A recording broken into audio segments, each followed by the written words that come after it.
Okay, I hit the record button. Thank you guys for being here. So the purpose of this gathering tonight is really what I call office hours. It's an opportunity for me to answer questions for you about how the retirement budget calculator works. Boy, we've been putting a lot of work into the calculator. And as many of you know, with the new Pro version 4.0 came out about a month or so, maybe a month and a half ago. And it's incredible. It is just incredible. And I'm going to share with you, I thought today what we could do is kind of do a high level overview of how the calculator works, make sure that you're understanding its functionality, and then also just be able to answer questions for you, for those of you that are using the calculator. And many of you that are just joining, you see where you can type questions. I still see people typing in where they're the city that they're calling in from. So we've got New Jersey, Florida. Shane, thank you for being here. We've got Gilbert, Arizona, Raleigh, North Carolina. People from all over the country. Many of you may have already retired. Some of you are getting ready to retire. Whatever the case is, I'm just excited that we can help you on this journey. I don't know if any of you listen to the podcast. I have a podcast that I do called Sound Retirement Radio. Let me just pull that up real quick. You can go to soundretirementplanning.com. So this is what the website looks like. Sound Retirement Planning, and this is where we post all of the shows. But of course, if you use like Apple, iTunes, or Spotify, you can find the podcast on all of those. I just did this. I had a conversation. So in the retirement budget calculator, we have the community portal, and I had posted. I said, "Hey, is anybody willing to share their journey into retirement?" And Martin raised his hand. He said, "Yeah, I'd be willing to share my journey." And so this podcast episode just went live today. And I just had a wonderful conversation with Martin, and he just shared all the wonderful things that have happened since he retired, and he's also shared some of the challenges he's been through. But if you're not currently listening to the podcast, this is really where everything began. Before there was a book or before there was software, it started out as a radio show, and then the radio show became the podcast, and then I wrote a couple of books, and then I started building the software to help more people have a great retirement. And so just a great resource for you to learn more about retirement. But Sound Retirement Radio is the name of the podcast. Just look for the two red chairs. And soundretirementplanning.com is the website. That was the name of the first book that I wrote. Okay, go back over here to the retirement budget calculator. So I want to go through just a real basic scenario with you within the calculator, and then also show you how you can optimize it, how you may not be using the calculator to its full potential at this point. So I want to give you a quick run through on how you can use it, and then I'll just step back and I'll just take answers from you guys and help you make sure that you're doing this appropriately. Okay, let me get this out of the way. All right, so everybody can see my screen, right? Love the calculator, thank you. Oh, that's my good buddy Brett saying that. Yes, okay, you can see the screen. Okay, thanks, Michael. All right, so first tab, when you first log into the calculator, you've got the timeline tab. And we've got John and Nancy here. Now, of course, to enter information about John and Nancy, you just click the little blue arrow. John, he's male, he's married. We're going to say his birthday is June 1st, 1965. He plans to retire December 31st, 2024. I'm going to leave the life expectancy adjustment empty for now. I'm just going to use the Social Security mortality tables as our initial assumption for life expectancy. And then, of course, his wife, Nancy, female, born August 1966. She's also going to retire on December 31st, 2024. And both of these folks, we have them married, living in Washington State. The next thing, a couple of things on this page. So, of course, we have their timeline here, years before retirement, and then estimated years in retirement. So just based on average life expectancy, you can see he's age 82, she's age 84. For average life expectancy, and then some of the key dates that they want to be considering. So of course, retirement. IRAs are no longer subject to the 10% penalty. So at 59.5, that will take place. So you can see she'll be there in February of 2026. Our early Social Security for him would be June of 2027, August of 2028. They're eligible for Medicare at age 65, which is June of 2030, August of 2031. Full Social Security for both of them would be age 67, so that would be 2032 and August 2033. They could postpone Social Security up till age 70, so that would be June of 2035, August of 2036. Qualified charitable distributions become available in December of 2035 and February of 2037. And then non-inherited RMDs begin at either age 72, 73, or 75, depending on the birth year. So in this case, it's 2040 and 2041. And then their life expectancy. So we just give you key dates to be thinking about in retirement. Okay, the next part are assets and liabilities. And this is really everybody's favorite part, I think, of retirement. If you've done a good job saving for retirement, people like thinking about their net worth. And so, of course, in this case, I've built this out. We've got just some real simple information here for these folks.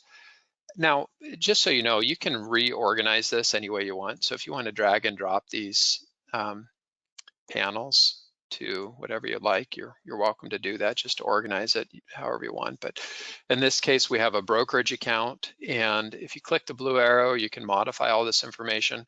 You'll notice down here, we've got a withdrawal order.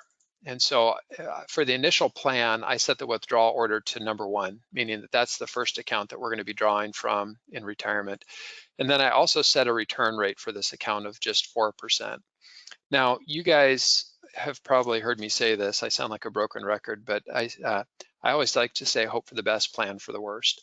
And so I think if you were to use just a 4% rate of return, as you're trying to model out into the future, I'll show you how you can do this a bunch of different ways. But if you just start with this real conservative 4% growth rate and see how the numbers work, I think you'll just have a lot more confidence heading into retirement if you use a low rate of return and the numbers work, rather than needing to earn a high rate of return and then missing those targets. So I know many of you can look at your accounts and say, oh boy, you've averaged 7% a year or 9% a year, but I would not use those high averages when modeling the future.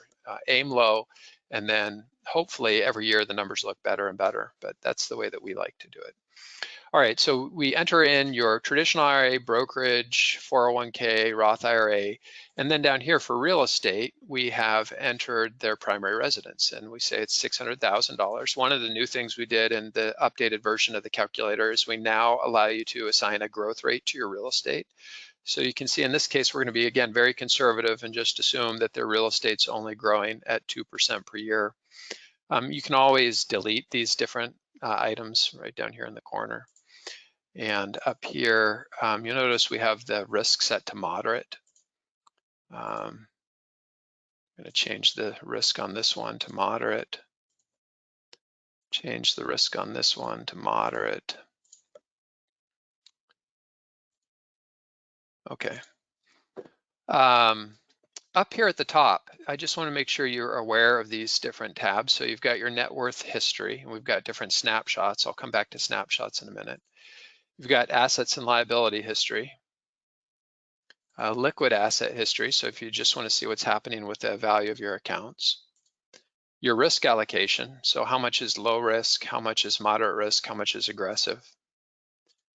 Tax allocation. So how much is tax-free, how much is in a taxable account, and how much is tax deferred.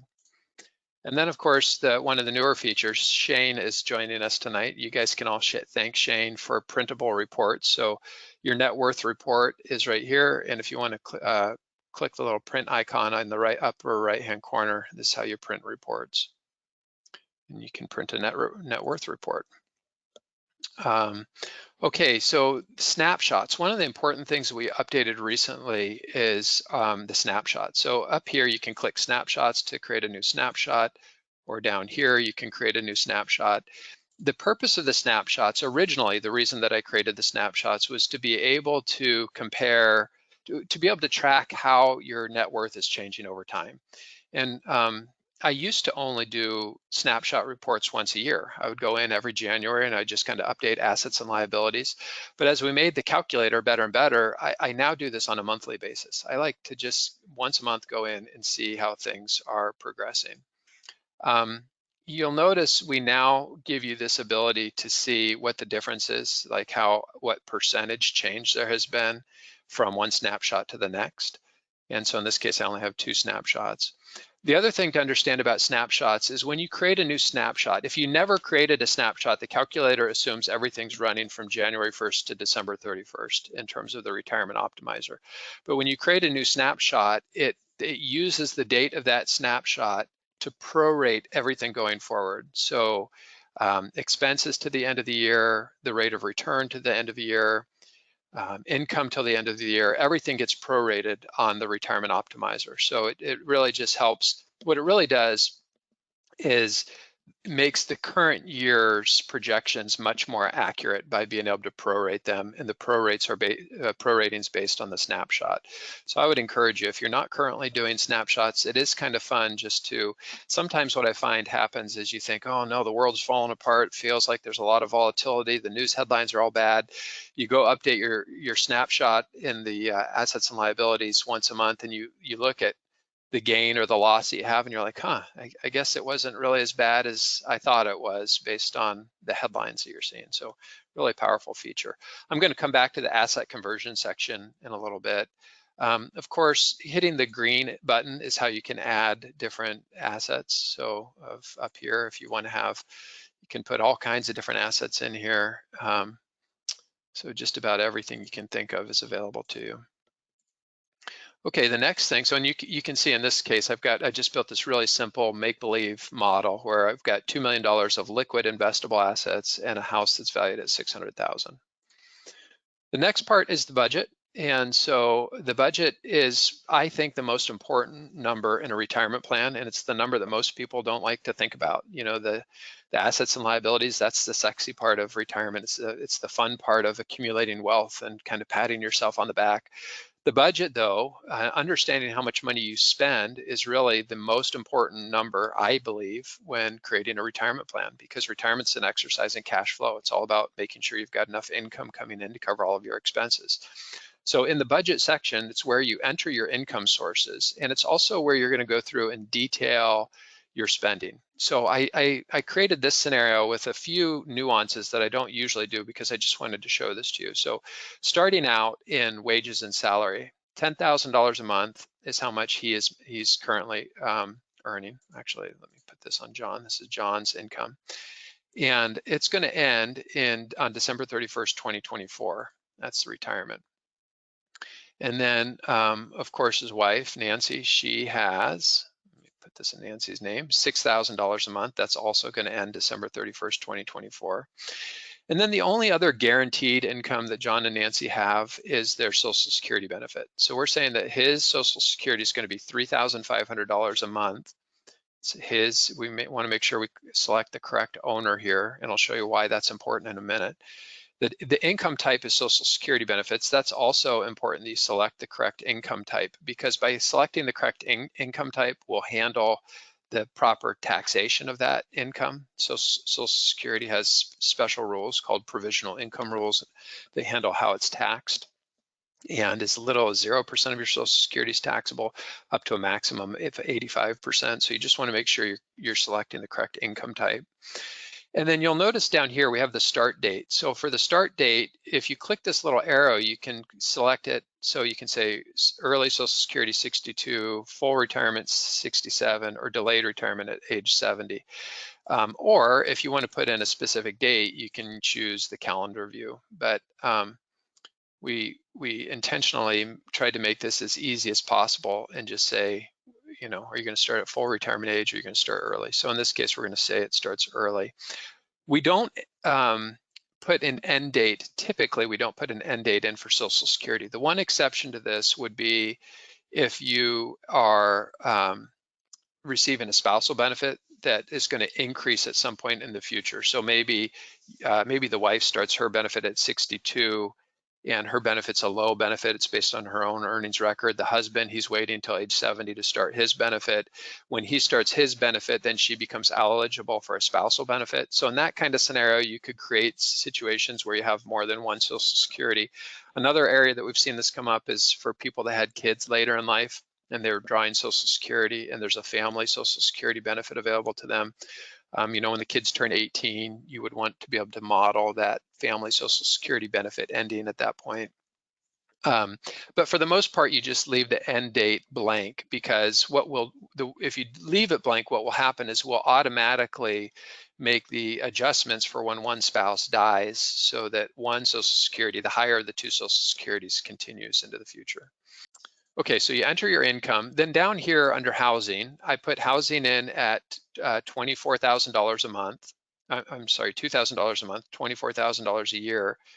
And it's going to increase at 3% inflation. Now, one of the cool things we did with the calculator is you can assign a different inflation factor to each expense, which really makes this helpful, because different expenses go up in different ways. And so one of the things that drove me crazy before I built the calculator is a lot of the planning tools out there didn't allow you to have that level of granularity where you could assign a different inflation factor for each expense. One of the new features we added is the designated payment account. So for example, let's say you've created your withdrawal order, and initially you're going to be taken out of an IRA, but you want to pay your mortgage from your brokerage account. You could set that as a designated payment account so that you can have both your withdrawal order as set, as well as having a designated payment account. But for now, I'm just going to leave that blank. One other thing, you'll notice this expense is set to joint ownership. If you set it to just say, in this case, John, that expense would end at his life expectancy. If we set it to Nancy, then it will end at Nancy's life expectancy. But if we set it as a joint expense, that means the expense is going to continue for both people's lifetime. Oh, one other thing, I just want to make sure I clarify this. Up here under income, you do not enter portfolio withdrawals as income. You don't enter taking money out of an IRA as an income source. You don't enter, generally speaking, you just don't enter portfolio withdrawals as income, because the calculator's automatically doing that. What the calculator's doing is it's looking at your guaranteed income sources. So in this case, all they're going to have is Social Security. And then it's going to look at the assets that you have, and it's going to determine how much you have to pull out of those assets to make up for the difference. Now, one exception to this guaranteed income is if you own real estate and you want to put in rental property income, that would be an acceptable form of income to enter here. But generally speaking, you do not enter portfolio withdrawals as an income source. Okay, so we've got their housing, food and personal care. So you'll see that we've got $2,000 a month for food and personal care, but you'll notice I have this ending in 2047. And what I did was I set it to life expectancy. So I said, let's have this end at John's life expectancy. And then I created this new expense down here for $1,000 a month for food and personal care for just Nancy only. And I say that that's going to start at John's life expectancy. So when John dies, Nancy's gonna not need as much money for food and personal care at that point. Insurance and medical. Now you'll notice here I assume medical costs are going to continue to increase at a rate greater than overall inflation, which has been historically what's been happening. So we'll say that instead of going up at 3% per year, it goes up at 5% per year.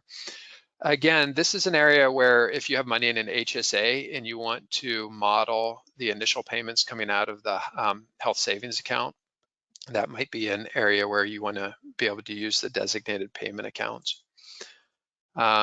Vehicles and transportation. So we say that they're going to spend $1,000 per month on vehicles and transportation.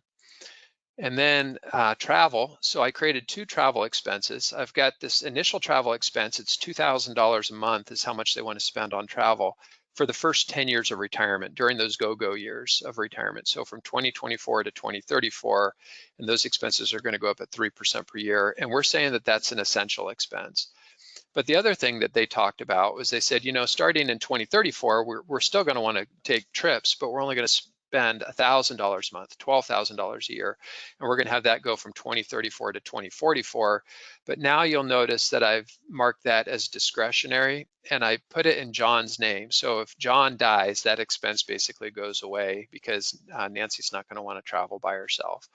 But we're going to call it a discretionary expense so that we can play around with the different scenarios and say, okay, well, what if I spend my essential expenses? Essential would be that first 10 years of retirement. That's non-negotiable. They really want to spend that $2,000 a month. But the second 10 years of travel, that's more negotiable. That could be a discretionary expense. They wouldn't feel bad about cutting that. And then what I did with the tithes and offerings was I said they were going to give $1,000 a month, but we set the inflation rate to 0% on this particular expense. Now, if you leave it blank, it's going to default to 3%. But in this case, we're going to say it's a 0% inflation on their tithing. And again, there's no rhyme or reason for that. I was just trying to create some nuance within the spending so you can see how things move around.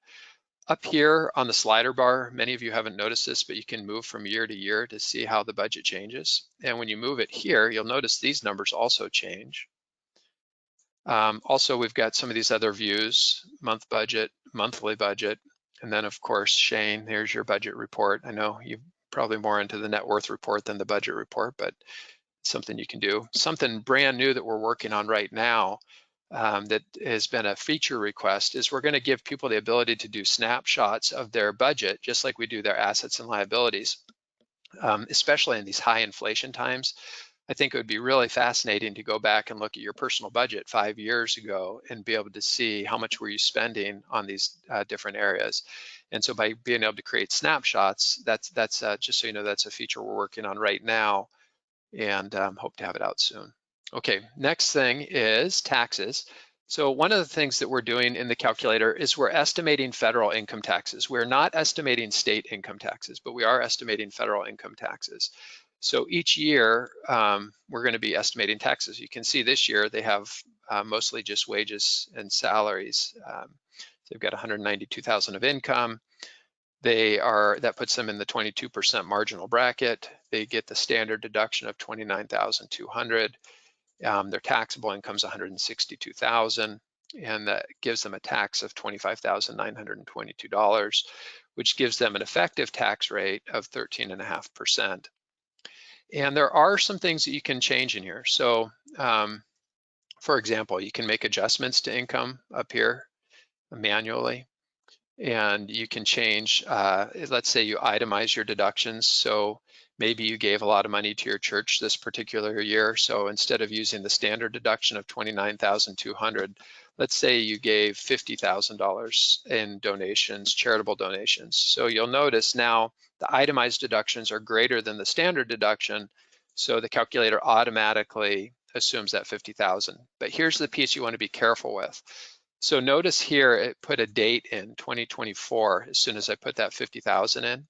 And if I go to next year, 2025, you'll notice that that $50,000 is still present. So what happens is when you change it in the current year or any year that you change it, that higher dollar amount is going to continue to move forward until you change it again. So now in 2025, I might want to say, no, it's back to zero. That was a 1 year thing. So I would set it back down to zero for 2025. And then when I look at 2026, you would see that standard or that itemized deductions has now gone to zero. So it doesn't continue to move forward. So I'm going to come back here to 2024, and I'm going to change this back to zero just to show that we've got our standard deduction this year for 29,200. But we are estimating federal income taxes every year. This little slide bar up here gives you more detail. So one of the things you can see are the tax tables. You can see we highlight for you. In their case, they're between 94,000 and 201,000, which gives them a marginal tax bracket of 22%. We also show you, we don't calculate IRMA, but we show you what the breakpoints are for Medicare. So 0 to 206,000, you pay the Part B premium for your Medicare insurance is $175. But if the income related Medicare adjustment, say if you have income from 206,000 to 258,000, then you're going to pay $245. So we give you those charts there, but the calculator's not calculating IRMA. You still have to refer back to this. We show you taxable income by tax bracket, taxable income, and what's causing those income sources. and then we show you lifetime taxes. And down here on lifetime taxes, we can just see that right now, the estimated taxes that they're going to pay are $349,000 over their lifetime based on the way the plan is currently designed. Okay, so the next thing I wanted to show you is the retirement optimizer. This has always been one of everybody's favorite parts. So we've got the future view, the net worth projection, the budget projection, a bucket strategy, and a withdrawal projection. But over here on the future view, you'll notice in the left-hand corner we have the year, and then we have their current age. So he's 59, she's 58. Their gross income is $192,000. Now, if you click on gross income, it will show you what that's made up of. So $120,000 for him and $72,000 for her. And because it's prorated as of September 27, 2024, you can see the amount of income they each have remaining for the year. We estimate their federal income taxes, which again gives them a 13.5% effective tax rate. We take the gross income and subtract out the taxes, which means their net income is $166,000. And their budget requires $120,000. So if we click on the budget, we can see how it's broken down by different categories. But they're spending basically $10,000 a month. And this year they have a surplus. A surplus means they have more money coming in than they have expenses going out. So you can see they have $166,000 of income, they have $120,000 of expense, so they have a $46,000 surplus. By default, we assume that the surplus gets spent. Now you can change that down here in the conversion strategy, and you can come, oh, I'm sorry, not the conversion strategy, the growth strategy. You can come down here and say, you know, I want to invest any year that there's a surplus, I want to have it invested back into the account. So you can say which account you want it going into. But for this model and for this demonstration, I'm just going to assume that that extra is spent. You'll notice that they start the year with $2 million. And on all of the accounts, we were assuming just a 4% growth rate. But you'll notice because we're prorating the growth rate to the end of the year, where the prorated return is only 1.05% for that current year. All the other future years are 4% because we're just assuming a 4% growth rate. So you can see by the end of the year, we project that they'll have $2,012,000. Next year, the green line here represents the year that they're retired. So green means that they're retired. The blue line is his life expectancy, and the pink line is her life expectancy. Now, next year, they're going to be retired, 60 and 59. They have no income that year.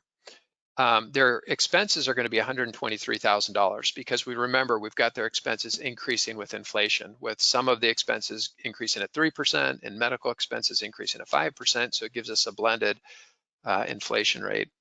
So that means they're going to have to take portfolio withdrawals next year of $123,720. And in this first model, this initial draft, I just have all of that money coming out of the brokerage account. That's how we have the withdrawal order set to come out of the brokerage account first.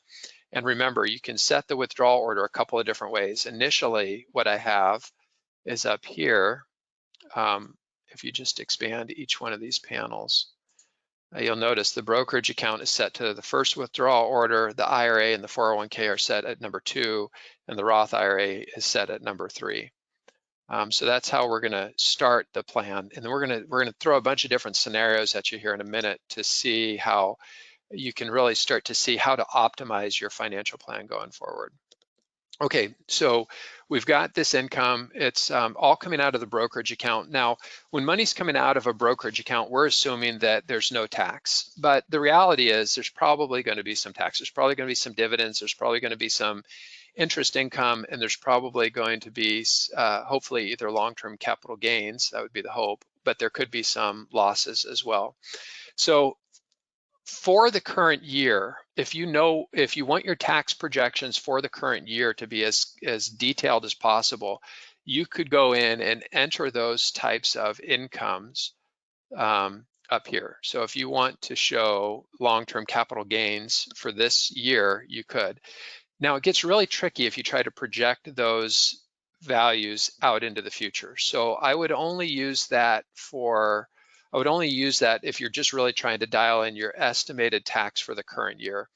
One of the things to know about our tax assumptions is by default, we assume whatever the tax law is today is what it's going to be for the rest of your retirement. Like in the calculator, we're not assuming that the Tax Cuts and Jobs Act ends in at the end of 2025. We just assume today's tax rates going forward. Now we do update the tax module every year based on how things have changed, but in terms of projecting forward, we just use what we know to be the truth now and assume that that's always going to be the case. Now, there are some things that you can do to modify this, but as we look at John and Nancy's situation, you can see initially we don't have them starting Social Security. Well, he starts his at 67, and she also starts hers at 67. And then by 2034, that represents a year when they have, both of them have a full year of Social Security. So you can see they have $80,000 of Social Security by 2034. And we're estimating tax rates every year. And we're showing what their budget is. And remember, the budget is what determines your portfolio withdrawals. So for example, down here in 2032, they have 28,000 of income, estimated tax of 20,389, and their budget requires $153,000. So that means they're going to have to pull $145,000 out. And we have those withdrawals coming out of the 401k and the IRA, because remember, we set both of those accounts as a number 2, meaning that we're taking out of them in equal proportions. So that's why I say you never enter portfolio withdrawals as income, because that's what this is happening in this surplus shortfall column. The calculator's deciding how much money you need to take out to satisfy your budget. And it's actually running multiple iterations in the background to make sure that we're accurately accounting for that taxes, because every time you take a withdrawal from an IRA, it increases your taxes. So we really had to fine tune that in order to get those estimated taxes and the portfolio withdrawals as accurate as possible. So you see the beginning balance every year. You see the growth rate that's being applied to the account. Over here, you see the withdrawal that they're taking. So up here, you can change the balance change percentage, the withdrawal change percentage, or you can choose year over year change percentage. In this case, what most people want to know in retirement is what's their withdrawal rate. So you notice they start out with a pretty high withdrawal rate, 6.3%. And then it continues to increase. And then once Social Security starts to kick in down here at 69 and 68, now they still have a 9.2% withdrawal rate, 7.3% withdrawal rate, and their withdrawal rate's pretty high. But we run the numbers down to life expectancy, and the blue line's his life expectancy, which is age 82 based on Social Security mortality tables. And there's 290,000 remaining at that point. But a couple of important things happen when one person dies. So notice when they're both alive, they have $104,000 of Social Security. But when he dies, the calculator knows to automatically only continue the higher of the two Social Securities. So that's what happens when one person dies. So you notice when he dies, she only has $67,554 remaining at that point, which is his Social Security. His was the higher of the two. And then the other thing that happened is, remember, we set some of those budget items to fall off when he died. So when they're both alive, they're at $206,000. But now, once he's gone, the budget's going to decrease. It's only going to be $164,000 for her. So the portfolio withdrawal is a little bit less. And in this particular scenario, we have her running out of liquid investable assets at age 85. So her age 84, which is basically her year of death based on average life expectancy. So the year she dies, she basically has spent all of the money down to zero. Okay, now that we've got that baseline built, let me show you this, and this is so cool, you guys. Every time I get in here and play around with this, I just think, this is so amazing that you have the ability to do this so simply. But a common question that a lot of people have is, should I do a Roth conversion? So now you'll notice down here under these scenarios, you can come in and create different scenarios. And so what I did is I said, well, what if we did Roth conversions in 2025, 2026, and 2027. So we did 3 Roth conversions. So I'm going to save that. Notice the green line went on, or the green eye is now highlighted. And so if I turn this off, you'll see that they deplete all of their money down at 2050, there's nothing left. But if we do those Roth conversions, now they die and there's still $118,000 remaining. So that's kind of cool. The first thing we want to look at is doing a Roth conversion. Does it mean that their money lasts longer, or do they run out of money sooner? The other thing that you can do is you can come up to the dashboard. There's a couple different ways you can look at this, but I think the dashboard's an easy way. Notice if we don't do Roth conversions, their lifetime taxes are $349,000. If we do those 3 Roth conversions, it reduces their lifetime taxes by $245,000. So, I mean, this is going to be a ridiculous way of thinking about this, but you pay $9.95 a month to have access to the retirement budget calculator, or maybe you pay $95 a year. And just being able to model this one thing just saved you $100,000 in taxes. I mean, if this isn't the best investment that you've ever made in your life, I don't know what is, because without having a tool that can really help you understand some of these things, it's hard to know what the best strategy is for you. Okay, so coming back over to the optimizer, that was the first thing. Now remember, when we were building this model out for them, we said, we have them running out of money at this point, but we're assuming that they're going to spend $2,000 a month for 10 years when they first retire on travel. But now what we're going to do is we're going to come in here and we're going to say, well, what if we only spent our essential expenses? So remember, we set that one travel budget as discretionary. So instead of having all expenses, we're going to just choose essential expenses, and we're going to turn that green eyeball on. And so you notice if they travel for the first 10 years, they're fine. If they do those second 10 years of traveling at $1,000 per month, well, that makes a big difference. Now they have $306,000 remaining at her life expectancy. If we spent all of the travel money, you can see they're running out of money when she's at life expectancy. So again, by knowing what expenses are essential and discretionary, you can come in here and you can just test this and say, well, how do the numbers work if we just have our baseline, our dignity floor, as Martin called it in the interview I did with him yesterday. If we just had just the basic expenses covered, how do we do versus all expenses? The next thing that we can play around with is, remember, I always like to say hope for the best, plan for the worst, but we're going to say in the growth strategy, we're going to come in here and we're going to say, what if we had a simple growth where instead of earning 4% per year, we earn 5% per year? And then we're going to model this out. And you can see what a huge difference that makes in their plan, $532,000 at life expectancy instead of running out of money, just 1% difference. And what's really cool, and these numbers though, I have to warn you, if you say, okay, what if I had a balanced portfolio, 60% stock, 40% bonds, and we used a historical timing? And for the balance 60-40, what we're doing is we're saying 60% of the portfolio is represented by US large cap stock index, basically the S&P 500 index, and bonds, which says 40% of the portfolio is represented by intermediate term US Treasury bonds. And it assumes that there's annual rebalancing and dividends are reinvested and there's no fees. And then we're using a historic sequence of returns starting in 1978 and projecting that forward for 40 years. So what that means, I'll save this and show you. So you can see up here, this would be like 1978. So year 1, 2024 would be the returns of 1978. 2025 would be the returns of 1979. 2026 would be the returns of 1980. So you can just see those were the historical sequence of returns for that asset allocation. Now, I generally recommend that people don't look at this because past performance is no guarantee of future results. There were some really good years in the market during those period of time, and it really ends up making the numbers look really, really good. Another way you can look at it is come over here and say, okay, we're going to still have the 60-40 stock bond mix, but now we're going to do a bad timing sequence of returns. And in the bad timing sequence of returns, let me show this again, we're still assuming 60% S&P 500, 40% intermediate term US Treasuries, but now we're using our start year as 2000.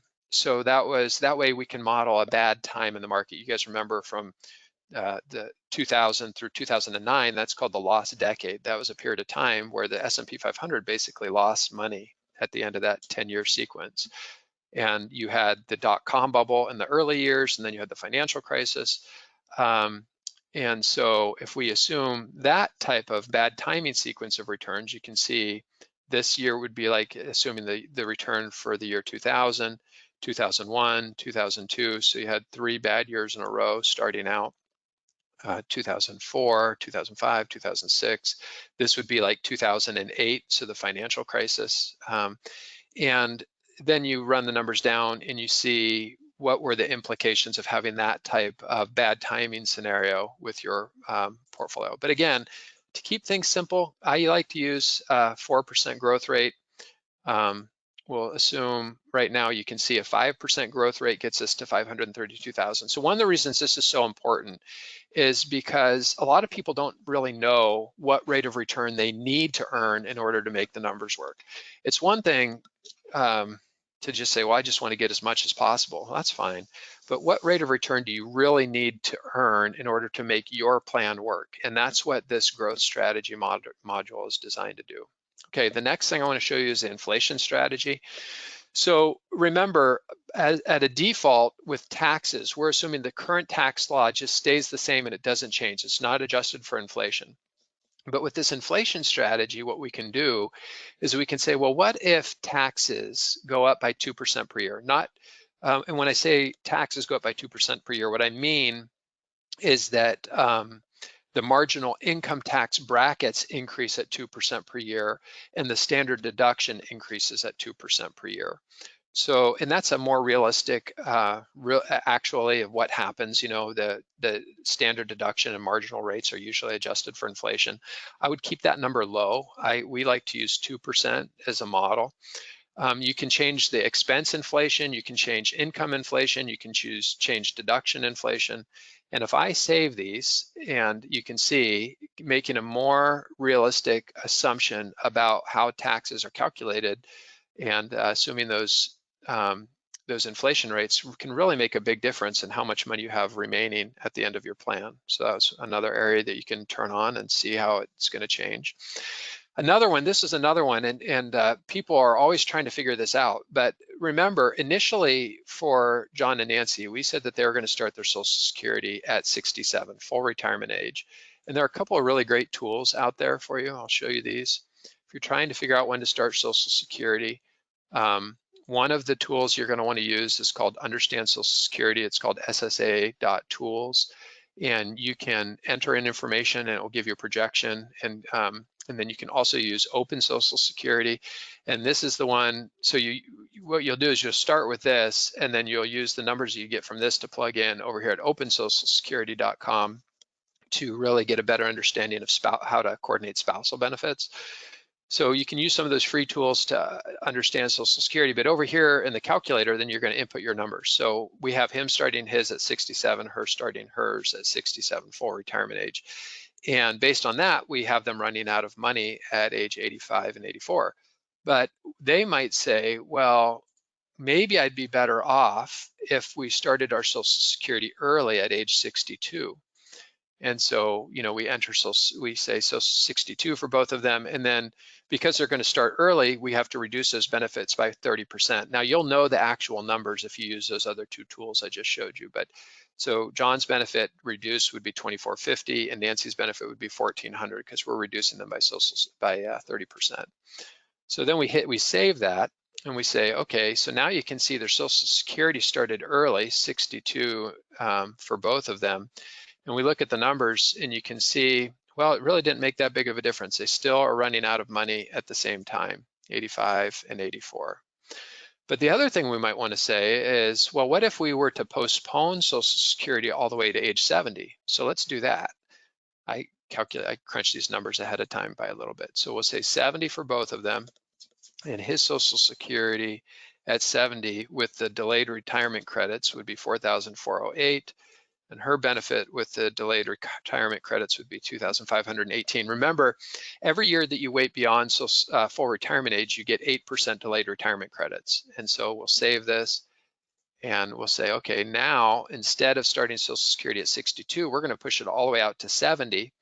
And then we're going to look at how their plan looks. And look at that. Now they've got $76,000 remaining at life expectancy. If we turn this off and we just assume they start at full retirement age, they run out of money early. But by postponing Social Security, they actually end up with more money here. Now, another thing that you want to do is, these are using average life expectancy, but the reason I didn't make a change to life expectancy up here is because I wanted to use our scenario strategy. The timeline strategy allows you to make adjustments. So in this case, what we're going to say is by default, his life expectancy was age 82 and hers was age 84. But we're going to increase this. We're going to say he lives to age 85 and she lives to 92. And we're going to come in here and we're going to change those numbers. And now look, we've got them living much longer. But he dies at age 85 and she's out of money. She's got no money left. So well, she still has $71,000 of Social Security, but our expenses are $185,000 a year. So now look what we can do, because they're not really out of assets, they're just out of liquid investable assets. But if you come up here and you look at the net worth projection, you can see they've depleted all of their money down. Their liquid assets are those green, but she still has a house at this point. That's we assumed it was growing at 2% per year, so it's going to be $1 million asset. And that, so we'll just say that he's going to die in, what year did we say he was dying? Let me come back over there. He was going to die in 2050. So what we're going to do at 2050 now is we're going to come back up here to assets and liabilities, and we're going to go to this asset conversion section, and we're going to say, okay, we're going to sell the primary residence. It's an other conversion. We're going to sell the primary residence. We're going to sell 100% of the value of the future value, and we're going to do that in 2045 is the year that we're going to do that. So we hit save. And then we come back here to the retirement optimizer, and you'll notice what happens down here in 2045. This is the year that conversion takes place. So the house now is valued at $927,000. The money all goes into the brokerage account at that point. But you know what? I really want to time it so it happens the year he dies. So that was 2050. So I'm going to change that to happen. We'll sell the house in 2050 instead of 2045. She doesn't want to maintain it anymore. It's too much house for them. So 2050, we see that conversion takes place. There's $927,000 that goes into the brokerage account after expenses for the year. And then she earns that 4% growth rate. And now the money lasts all the way down until age 92. She still ends up dying with nothing left. So now the house is gone and the liquid assets are gone, unless she can get that 5% growth rate, and now she's dying with $586,000. Do you guys see how powerful this is? Oh my gosh, that's why I say every time that we build a plan for somebody, I come in here and I think this is just the most incredibly powerful tool. We use this for my own firm. I mean, when we're building plans for people, this is the tool that we use. And then what we've done is we're making it available to everybody that wants to sign up for it. I mean, I just have this vision of taking away fear for people that are getting ready to retire. And when you can really see it clearly, I just think we're delivering so much confidence to people. One last thing that I wanted to show you from a scenario standpoint is the withdrawal strategy. So down here under the withdrawal strategy, we're starting with a conventional withdrawal strategy. Conventional means we're going to tap into the brokerage account first, then the tax deferred, and then the tax-free last. That's how most people do it. Remember, if we, let me see here. Let me turn this back off. I'm going to take away the sale of the house and come back over here to the retirement optimizer. And you remember, they're running out of money at age 85 and 84 based on a conventional taxable, tax deferred, tax free. That's kind of the conventional method for doing portfolio withdrawals. The next thing I want to do is say, well, what if we did proportional withdrawals? So proportionally, we draw out of the brokerage account and the tax deferred accounts first, and then we save the Roth account till last. Watch what happens to the amount of money they have left at the end of their plan. Now they've got $158,000 remaining, just because they were smart about taking withdrawals. So up here, now you'll notice her IRA, they're taking $15,000. The brokerage account, they're taking $38,000, and the 401k, they're taking $76,000. So they're just taking proportional withdrawals instead of just following a standard withdrawal order, and they don't run out of money as a result of that withdrawal strategy. But you say, well, that looks good, but what if I want to do a custom withdrawal order? So here with a custom withdrawal order, you can do it any way you want. So we'll create a, let's say that they want to spend,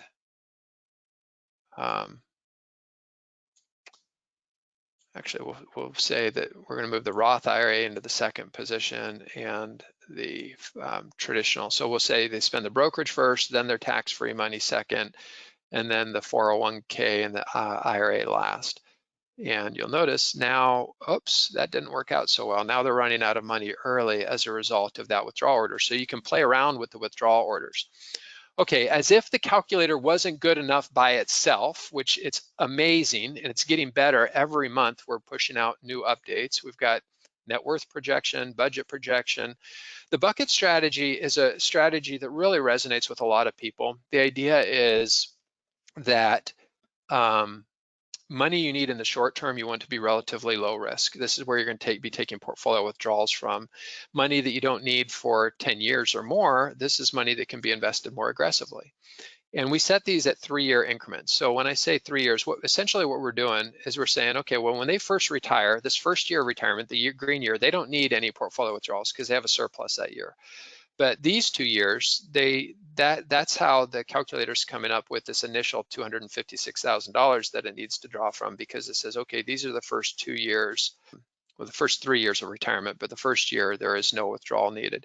And then it's taking the withdrawals that are needed in year 4, 5, and 6 and plugging that into the second bucket.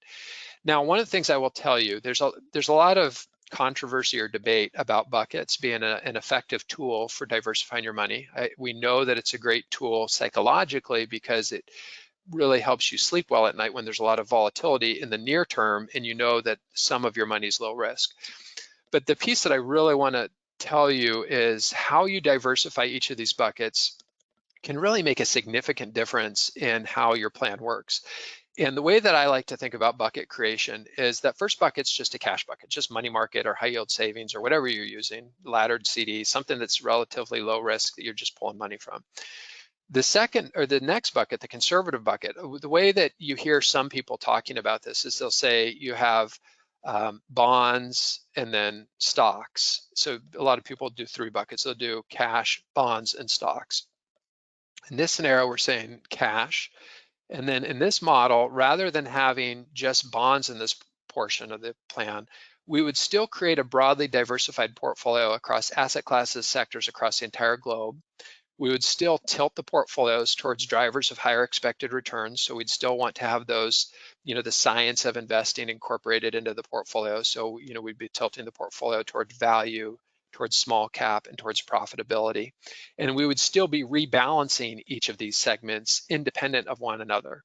And probably the biggest argument against creating buckets is that it takes away the benefit of rebalancing. And remember, rebalancing forces you to buy low and sell high. And so from a retirement cash flow standpoint, rebalancing really should not be thought of as a way to earn more money, but think of it more of as a risk mitigation tool, because you're selling some of the stuff that's done good, you're buying some of the stuff that's done poorly. Eventually there's a regression to the mean. No one asset class consistently outperforms year after year after year. You tilt the portfolio towards the areas that have shown to be drivers of higher expected returns over long periods of time and that have been persistent across regions, across international and emerging markets. And then you rebalance those portfolios. So for example, on this conservative bucket, you might have like a 40% stock, 60% bond. In the moderate bucket, you might have like 60% stock, 40% bond. And then in the growth bucket, because we don't have to touch that money for 10 years, you might have like 80% stock and 20% bond. And you're broadly diversified across asset classes, sectors across the entire globe. You use low-cost index funds. I like ETFs personally to create that asset allocation. And then you're rebalancing those portfolios every year. So I just want to emphasize that if you're thinking about using buckets, it's not just that you want to use buckets, you really want to structure them properly. And then of course we have the withdrawal projection. Okay, so all that stuff is awesome.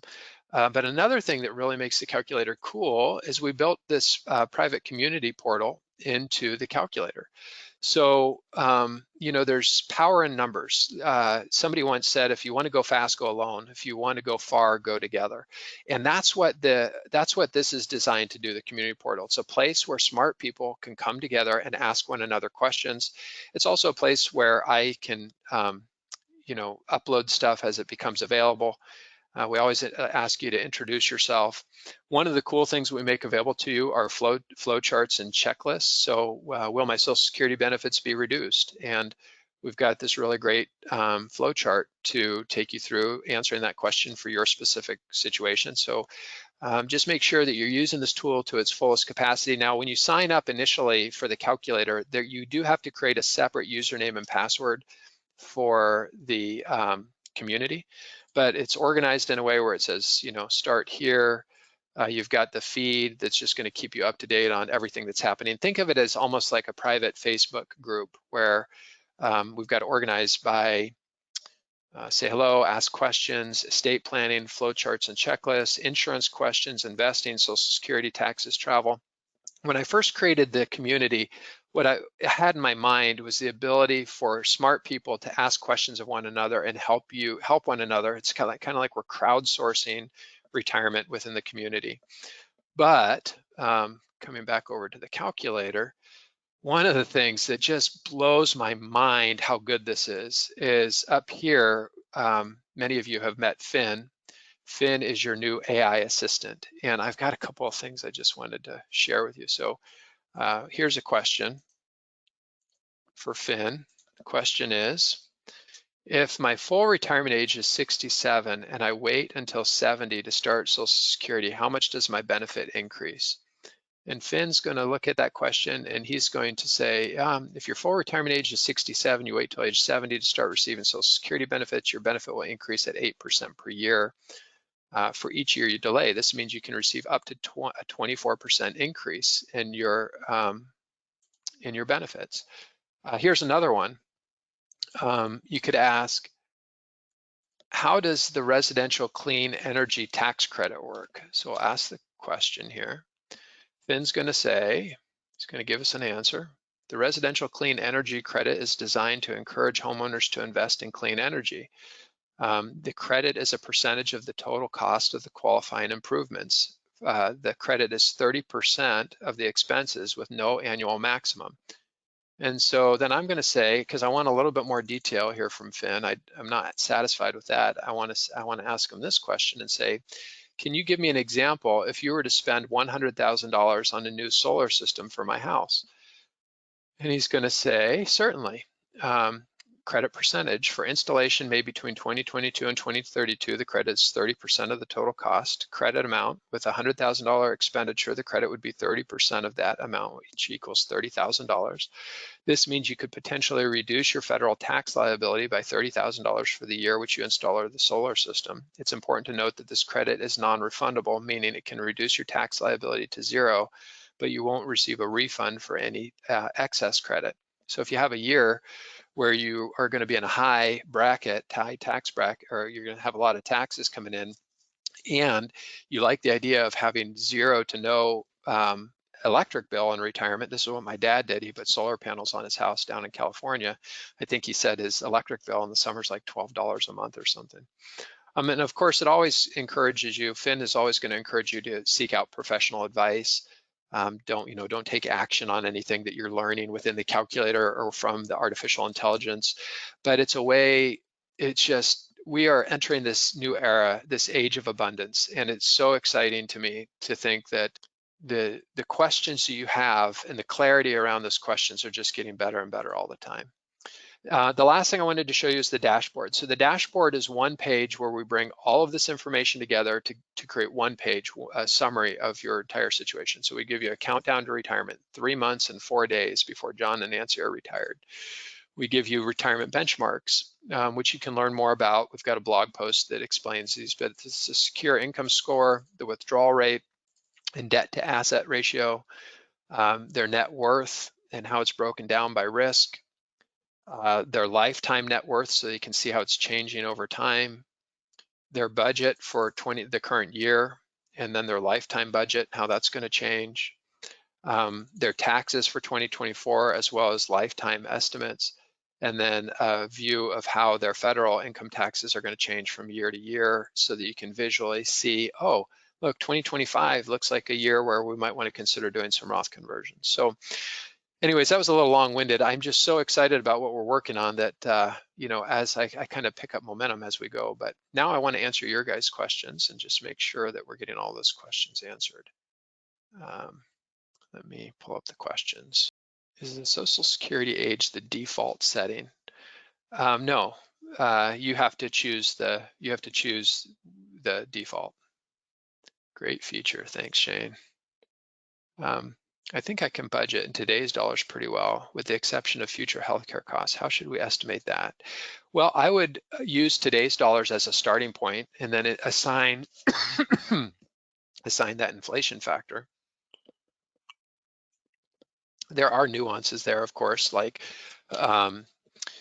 if you're going to retire early, in John and Nancy's situation, they're going to be retiring at 59 years old. They might want to take withdrawals from their brokerage account first or their Roth IRA account first, because that's going to keep their taxable income low, which means that the Affordable Care Act credits that are available to you are not based on your net worth. They're based on your taxable income. And so it's possible, I see this happen all the time, multimillionaires are pulling money out of brokerage accounts and Roth IRAs the first 5 years of retirement, and they end up with very little health insurance expense. And then when they turn 65 and Medicare starts, then they start doing Roth conversions from 65 till 73 or 75, whenever your Roth conversions. So, but a good starting point is just to use today's costs. Now, there is another tool I can tell you about. This is the Health Insurance Marketplace Calculator. All these calculators that I'm sharing with you are available in the community portal. So, you know, if you're subscribed to our retirement budget calculator, let me show you where to find these.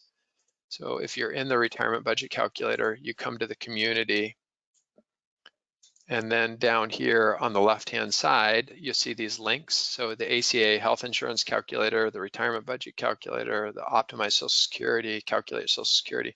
So we've got those different links in here. Easy place for you to find them. But the purpose of the Health Insurance Marketplace Calculator is to help you estimate Affordable Care Act credits and also do some planning around how much income, taxable income you want to create for yourself. And so you just enter some numbers and it'll tell you, give you an idea of what your health insurance expense will be. What about entering dividends as an income source? So this is an area, again, for the current year, you could enter dividends as an income source. The problem, or the thing you got to be careful with is the total return. So remember, total return is a function of both the income that the portfolio is producing as well as capital appreciation. And so let's say you're assuming a 4% growth rate, that 2% of that is dividends. Well, if you're going to include the dividend income as an income source for more than just the current year, then you're also going to need to reduce your rate of return that you're projecting. So if you're assuming 4%, you're going to want to reduce the return rate down to just 2%, because you've already built dividends into that. But it does get tricky, because if you start seeing that portfolio going down, the calculator doesn't know to automatically adjust the dividends down. So again, that's where I like to use dividends for the current year to make your tax estimates as close as possible, but then don't use them for future years, which is going to throw off future tax projections, but I think it's going to make your total return a little bit better. So that's what I would just be careful with that. Now, in my mind, there's a better way to handle this. So again, we're making the calculator better and better all the time. That may be something we tackle. I've got some ideas about how to fix it. But the next question is, can you include Roth conversions and normal full retirement age for Social Security? Yeah, so you could start your Social Security at full retirement age and do Roth conversions at that point.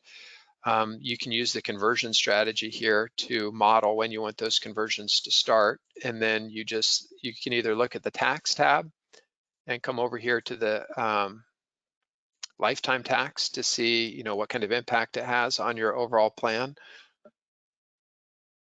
Conversion strategy. Or again, you could use the dashboard. But these are the things you want to play around with. These are the different scenarios you want to look at. And for way too long, retirement has been talked about as a rule of thumb. It's kind of like, well, do this into this scenario. And all of this education that we put out there is so important. I've got 2 books that you can read on retirement planning. We've got the podcast that comes out every week. But it really doesn't matter until you start digging into this for your own situation. And one of the things that I'm convinced of is the ability, my mentor, I had the really good fortune to have, I had a guy named Dean Shenham. He hired me when I was about 25 years old in this industry. And I would go to Dean, I'd ask him questions, and Dean would never give me an answer. It kind of drove me crazy. He would always ask me another question. But what he did was he helped me to think. He taught me how to think by asking questions. And the ability to ask a good question now more than ever in this age of AI, this new era of AI, the power of your questions, if you don't know what question to ask, it's impossible. I mean, you can have this powerful AI assistant here, but you have to know what questions to ask. And so the power of questions is, I think, very, very important, a great area that I think the community can really be a powerful feature to help you know what questions to ask. Let's see. Thank you, Jeff. My earlier question regarding Roth conversion Social Security for retirement is based on your demo. Oh, okay. Let's see, if I click commit these updates to primary to make them permanent on a strategy, is there a way to change that? Yes, you can change. You can change it. I would tell you, when you have the ability to commit these conversions and make them permanent, when you enter everything in here, it's going to model all of the conversions out for you for each year. So if you were to come over to the tax tab and look at the year 2025 and you turn on the conversions, you're going to see that $100,000 conversion happening. So the only real reason to use make the conversion permanent is because it has happened already. So for example, in 2024, you did a conversion, and when you make it permanent, what it's going to do is it's going to move the money out of your IRA and into your Roth. But if you're just trying to model the future, and it's really not necessary to make things permanent until right away. We've actually struggled with whether or not we even need or want to have that feature available. For now, we're going to leave it in there, but you can model everything without choosing that. Is there any other questions I can answer for you before we finish up tonight? Just want to thank you again for being supporters. You know, we've been at the calculator now for several years, and it gets better because of your feedback. You guys give us ideas. Shane's on here. I'll give a shout out to him. He is like, he's just a great guy that loves retirement. He's retired. He's an active member in the community. He's one of the people in the community that helps answer a lot of questions for people, but he also is always looking at the calculator through the eyes of really a software engineer. I don't know what he did during his career, but he's always thinking about how could this tool be better, and he sends me these great ideas all the time to make the tool better, and we implement many of his ideas, sometimes not as quickly as he'd like, but yeah, good stuff, Shane, thanks. All right, you guys, well, I appreciate you being here. I hope you found this helpful, and I look forward to, if you haven't had a chance yet, listen to that podcast with Martin. Let me know what you think. And as always, I love it when you leave reviews on the podcast, and if you give us a 5-star review, because that helps other people find the work that we're doing. So that would be helpful. Anyways, thanks so much. Until next time, this is Jason signing out.